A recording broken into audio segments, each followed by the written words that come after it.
Após 20 anos, Chateau, o Rei do Brasil, o filme que conta a história do homem que trouxe a televisão para o país, ganhou o primeiro trailer. A divulgação foi feita na internet pelo escritor Fernando Moraes, autor da biografia de Assis Chateaubriand.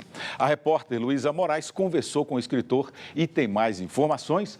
Boa noite, Luísa. Quando é que esse filme será lançado, hein, Luísa? Boa noite, William. Boa noite a todos. Eu conversei por telefone com o escritor Fernando Moraes, que está em Portugal. E ele disse que o filme Chateau, o Rei do Brasil, deve ser lançado no próximo mês, ainda sem uma data definida, porque isso depende de acordo com os distribuidores. O fato é que a história do filme daria um outro filme.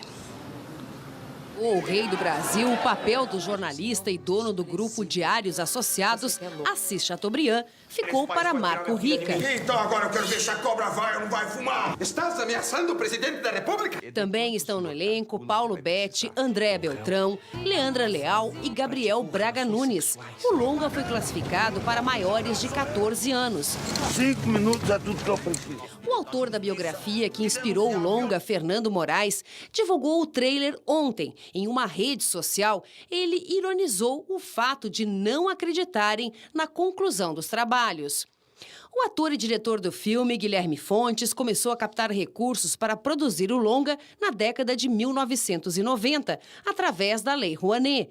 Mas ele sofreu acusações de desvio de verbas. Uma ação movida pelo Ministério Público Federal alega que a empresa de Fontes recebeu 51 milhões de reais em forma de isenção fiscal por patrocinadores para a realização do filme. No mês passado, o ator foi condenado pelo TCU, o Tribunal de Contas da União, a depositar no Fundo Nacional de Cultura mais de 82 milhões de reais. A quantia é referente ao valor captado pela Lei Rouanet, somado ao que foi recebido pela Lei do Audiovisual, corrigido pelos juros e acrescido de multas.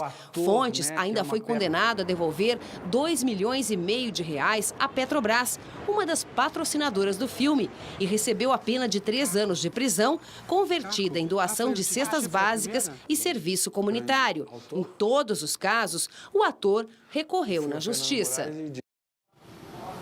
Por meio de nota, o ator Guilherme Fontes disse que recebeu e captou 8,5 milhões de reais para o filme Chateau. Ele disse que já foi absolvido pelo Tribunal de Contas da União e que não poderia ser condenado por improbidade administrativa, uma vez que não é servidor público. Eu converso agora com o Alfredo Brant, que é pesquisador cultural. Alfredo, para a gente explicar em casa a Lei Rouanet, afinal, o que é a Lei Rouanet e quem pode se beneficiar dessa lei?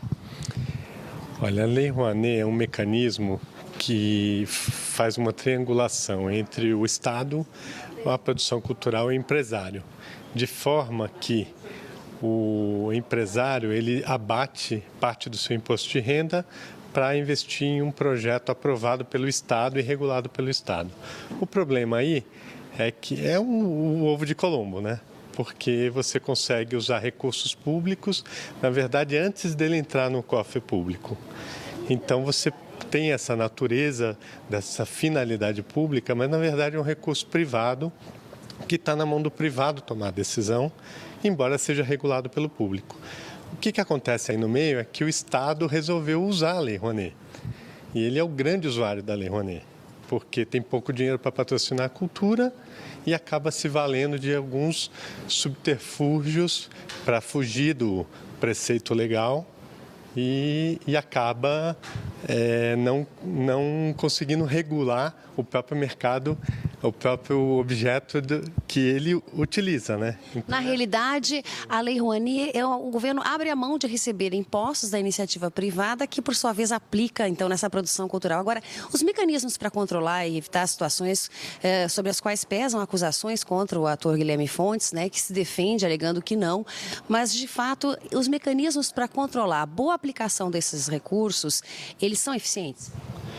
Olha, não são. Eu acredito que o grande problema da Lei Rouanet hoje é o processo de regulação. E não é o processo de punição do mau uso. É uma questão de você conseguir dar efetivo uso público para um recurso que, na verdade, tem uma origem pública, né? Embora exista uma discussão sobre se ele é privado ou é público, porque ele não entrou no cofre público ainda, então ele pode ser considerado privado, mas ele deve ser, uma vez que o Estado abre mão, ele deve ter um controle, mas esse controle não tem que ser só financeiro, é um controle do uso, né? Qual a finalidade, né? Eu acho que é isso que está faltando.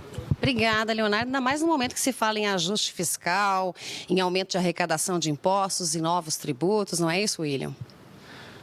É isso, Luísa. Obrigado pela participação. Boa noite. Aito Soares, você quer falar sobre a Lei Rouanet ainda? A Lei Rouanet é incentivos fiscais que são destinados à cultura. No caso aí do filme, é cinematografia.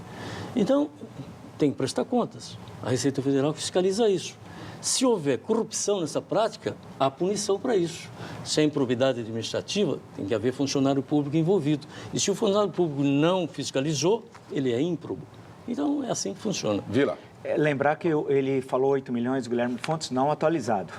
Era, na época, R$1, $1. Se fosse atualizar hoje, daria mais de 20 milhões que ele recebeu. Segundo, esse foi criado no governo Fernando Collor, quando Sérgio Paulo Rouanet era secretário de Cultura. Terceiro, eu sou contra a lei. Eu acho que você amarra o artista ao Estado, vira artista mestrado, independente de qual Estado seja. Onde não há independência na produção artística, o artista passa a ser a voz do Estado. E nada pior do que isso.